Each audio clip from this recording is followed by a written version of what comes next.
All right. Hello and welcome. It's Maddie Adams. I'm your space anchor, or Spanker for short.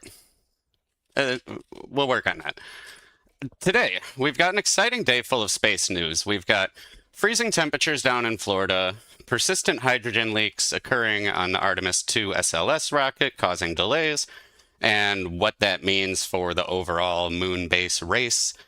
And I'll briefly go over some people's criticisms and issues with the Artemis II mission. And Elon Musk has finally listened. He's pivoting from Mars to the moon, focusing first on building lunar cities. So we see his tweet right here from Elon Musk. For those unaware, SpaceX has already shifted focus to building a self-growing city on the moon, as we can potentially achieve this in less than 10 years, whereas Mars would take 20 plus. Now, I made a video about this a year ago to kind of toot my own horn just a little bit, but in this video, I actually pleaded to Elon to start with the moon for several reasons, just to kind of summarize it. First off, it takes 1/6 of the energy to launch something from the moon, or we could launch essentially 6 times as much stuff, and that's because the moon barely has any atmosphere, just a tiny, tiny trace atmosphere, and it has way less gravity. Besides the fact that it's just so much closer than Mars, and we don't have to wait for the planets to line up, right? The moon is more or less around the same distance from Earth, so we can constantly launch and resupply very quickly, practice the things that we want to be able to do on Mars, and make sure it's feasible before we start doing it at such a long distance. And like I said, I break that all down in this video. It's only like 5 minutes long. If you're interested, check that out later. But just like I said, very interesting, especially at a time where you're seeing kind of the moon race heating up between China and the US and other nations, and really this attempt at trying to build permanence as far as getting a lunar base or something. So, last week or 2 weeks ago, I think I covered the Chinese moon base ambitions and stuff like that. So, and private companies. So there are a lot of there's like 4 or 5 feasible working plans for moon bases right now. So that's going to be the next frontier, I think. It's really interesting to see. So it's just an article here. It's a major shift as he points out the logistics of and putting a proof of concept on the moon are easier with respect to the launch windows. And sorry that I'm looking way over here. I just got a new computer. I kind of set everything up all new today, so I'm kind of working with I have my screen a little bit too far over right now. But earlier last year, Mars said in a post that they would be going straight to Mars and that the moon is a distraction. So let's take a look at that.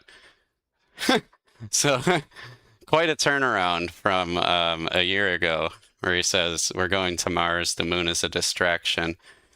And then all of a sudden, a couple days ago now, we have shifted focus. But hey, at least we can say that somebody got in his ear, because a lot of us have been saying this in the kind of space news YouTube community. We're like, dude, the moon is right here. If we can't do it on the moon, we're not going to be able to do it on Mars. And, for several other reasons that I already mentioned. So, but the big news that I really wanted to get into today is the Artemis mission. So, there are a lot of issues going on. And what's interesting is it seems that they are like persistent issues that NASA already previously had. So if you look at this, the Artemis I mission actually had some issues with fuel leaks 3 years ago. And we're having a similar issue. So NASA was forced to end a critical fueling test of its giant Artemis II rocket early in the wee hours of Tuesday. It was about 5 minutes to the test launch time. Now that a delay has dawned on the big orange launch vehicle, the space agency is attempting to shed some light on exactly what went wrong. And it's a lot of really familiar stuff that we heard from Artemis I. So, it is a little concerning. So the fueling test for NASA's Artemis II SLS rocket began January 31st. It's called the wet dress rehearsal. I've been posting a lot about that. So it's a test to put the SLS launch vehicle and ground teams through a simulated countdown clock to fully power on and fuel the rocket with more than 700,000 gallons of liquid hydrogen. They began smoothly, but like I said, Artemis 1 experienced hydrogen leaks in the exact same location during the wet dress rehearsal about 3 years ago. And so they had to roll it back to the vehicle assembly building, make some fixes. It ended up costing about 6 months worth of delays, but they were eventually able to launch Artemis 1. But it does beg the question of why hasn't this been fixed yet? So with Artemis 2, NASA will test Orion's ability to sustain astronauts in deep space. And I'm going to talk about this a little bit later, but I have actually noticed online that there's a bit of a underwhelming feeling about Artemis 2. I've seen a lot of people kind of talking about how some of the previous missions to the moon, in the 60s that we actually passed by closer. And so people are like, is this really anything new? Now, I think from my perspective, the most important thing to remember is that we're doing this so that we can land people on the moon again. So that is the main purpose of Artemis 2, is just because it's been so long since we've had humans on a rocket to the moon, just to kind of make sure we can get there again safely, and then we're going to practice landing. So I think the distance of the flyby wasn't necessarily the biggest plan for this, but, I digress. And there's also debate going on about its heat shield now. It seems like the heat shield that they used, essentially they used a lot less pieces. So instead of using a bunch of really small honeycombs, they used like 20 large ones. So yeah, so they used 200 large tiles instead of the Apollo heat shield that was more than 360,000 cells. So a difference from 200 large shells to 360,000 tiny cells. So there is concern that the Orion capsule is taking a legacy material that was vetted, and it's taking that same material and using it in a slightly different way, and you could possibly say a more worrisome way. NASA has extensively tested its performance in ground-based lab tests and simulations, but a true re-entry test is the gold standard. And Orion's Avocat heat shield has experienced only one re-entry test, and that was the Artemis 1. During the Artemis 1 re-entry, brick-like chunks of the Avocat broke off of Orion's capsule, and this is an image of it here. So NASA's Inspector General released a report of the damage in 2024 and concluded that any astronauts on board would probably have been all right. So, but like I said, other people are still raising concerns that, hey, it didn't completely stay in one piece. So just some things, some risk to look at. So this is what it looks like new. This is Artemis 2's heat shield. And as you can see the size of all the cells. They're a lot larger.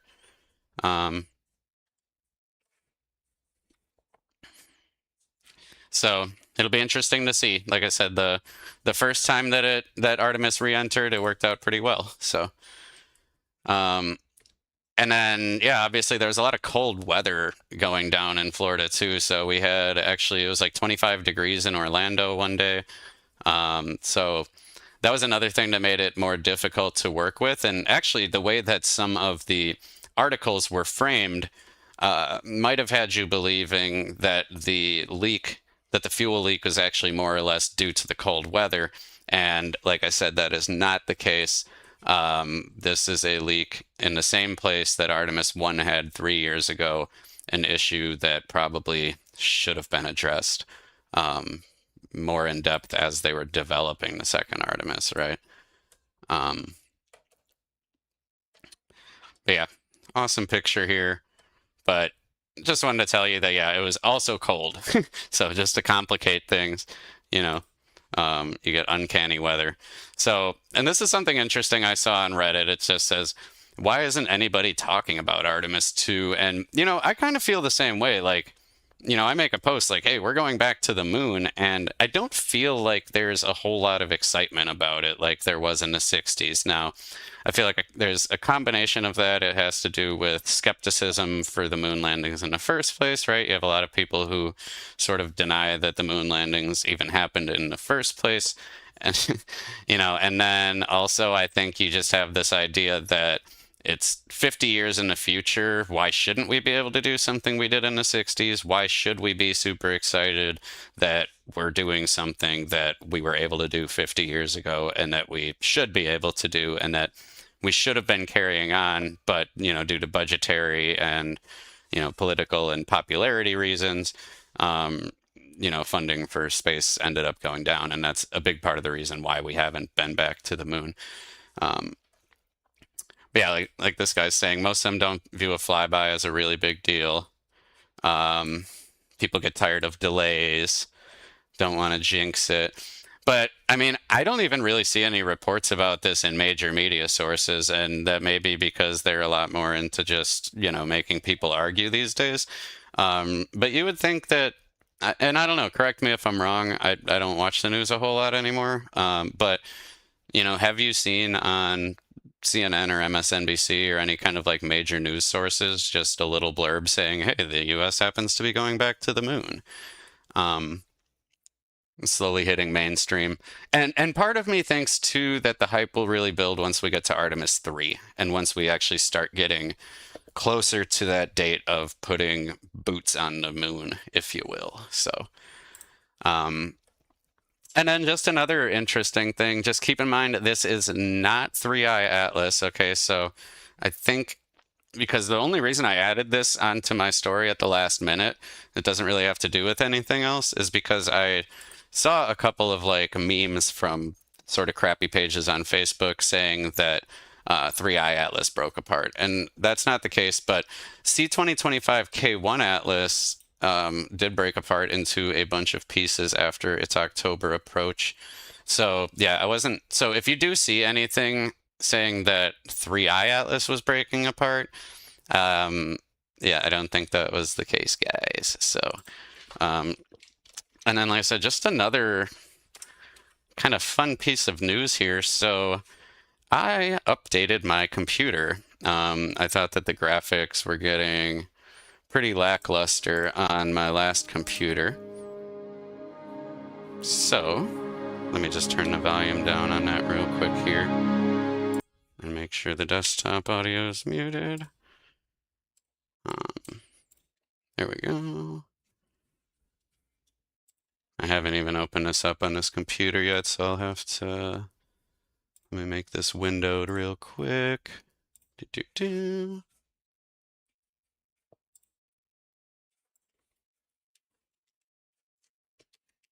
Sorry, I should have opened this before. I was doing so much reorganizing like my whole room and stuff before. So I kind of reset up my entire office here, so just give me 1 second. Windowed. Oh, there we go. Apply changes. Keep.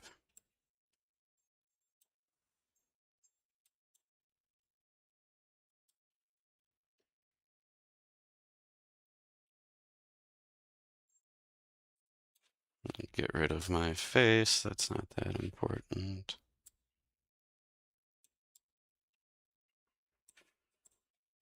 I really should have set this up earlier, guys. Hold on. Let's squeeze this on here. Should be right about there, I think.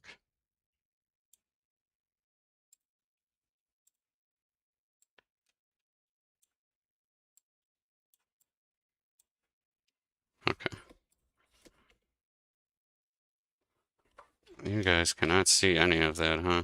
I'm gonna have to reset this up to do Universe Sandbox, guys.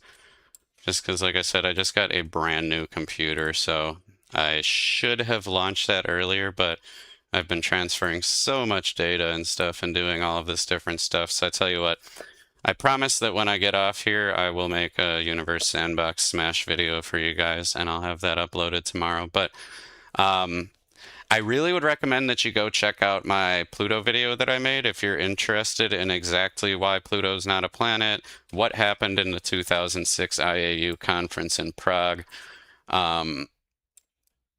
Very awesome video, so I would recommend checking that out. I put a lot of time into it, and I actually had it peer-reviewed, even though it's just a YouTube video, so put a lot of work into that. And then, yeah, like I said, we're going to have a lot better graphics coming up on the universe. But Sandbox simulations, I've got a new computer now, so let me know if you're interested in me kind of downloading or playing any other games. I don't want to get too much into the gaming space, but I do like to try to make it fun and switch it up. Kind of do some news, some gaming, and use simulations to explain stuff. So thanks for everybody who stopped in today. I really appreciate it. And just let me know what you think about the Artemis mission. Are you excited to go back to the moon? Are you concerned about the hydrogen leaks that are happening? Oh, and by the way, the reason why these hydrogen leaks are so common is because hydrogen is the smallest element and it has to be superheated in order to work as a fuel. I believe it's at like 420 something degrees Fahrenheit. Don't quote me on the exact temperature, but because of that, the high temperature makes the fuel compartment warp and the very small hydrogen particles can somewhat easily escape. And so that's why SpaceX is actually moving to different types of fuel now, interestingly enough. So let's take a look at this here.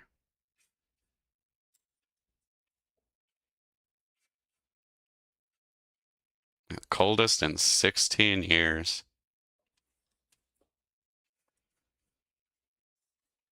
I wonder if you guys can hear that.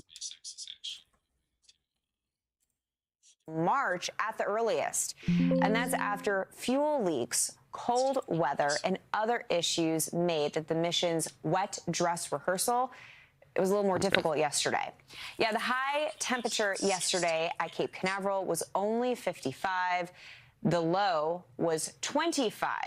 That was a new record, by the way. So NASA says cold temperatures. And like I said, if you're not getting sound in certain parts, I said just bear with me with this new computer. Fueling the rocket. And NASA added that engineers had to warm up some of the rocket's I do have to be my own audio engineer before they could even start loading the fuel.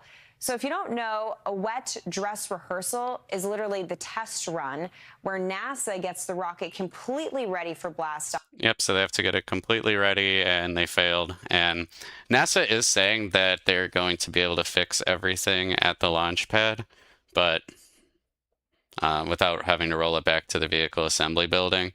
Like I said, one would hope, they had to deal with this 3 years ago. They should kind of know what the fix is, but when it happened 3 years ago, they had to do multiple fixes. So, and it took 6 months. Without actually launching it off the launch pad. So despite these setbacks, NASA says yesterday's dress rehearsal was a huge success. We're just going to have to wait until March. Well, yeah, I mean, a PR team is never going to come out and just say our dress rehearsal was an absolute failure. It's their job to always kind of spin it as something positive, but either way. Now, like I said, delays are to be expected with anything like this, but yeah, it's never a good thing. And I would think that they're going to get it fixed and that everything's going to be fine, but it is just a little bit concerning that it's the same issue. Cool. It would be really cool. Maybe it'll happen one day. Yeah, these were the temperatures down in Florida. Totally wild. So let's talk about how cold it really is in Florida. We have to. Don't people go south to escape the northeast cold? Snowbirds are like, what the heck? This is why if I'm ever planning a trip in January and February to escape the cold, if you're from like Wisconsin or Minnesota or Vermont or something, I know it is tempting. Don't take a vacation to Florida in like the end of January or February because like chances are it's going to be pretty nice, but you could spend a lot of money to go down to Florida and get like 40 or 50 degree weather or this. So now, like I said, this is obviously more rare, but yeah, don't go to Florida in January or February. Go in like December or something. We even had temperatures dropping in the 50s there. So there's a look at the records. I mean, gosh, these records for the most part went back to 1950s, 1960s. Melbourne, yeah, it was really cold. Temperatures in the 20s. Yeah. All right. Well, thanks for tuning in. Like I said, I'm going to get my Universe Sandbox ready here and start doing some Smash videos. And just let me know what you think about all this. Are you excited to go back to the moon? Are you concerned? Do you think that the new design is good? Do you think that the new flyby is going to be kind of weak sauce? Are you just waiting for us to actually land on the moon and for all of that to happen? Because I know definitely Artemis 3 is going to be the most exciting. So And then, like I said, definitely check out my Pluto video. Check out my previous video about China's lunar moon base ambitions. If you're into this moon kind of stuff, I've done quite a bit of content on it, and I've done some previous lives about Artemis II. So thanks for jumping in and learning with me. I hope you have a wonderful rest of your night. Peace.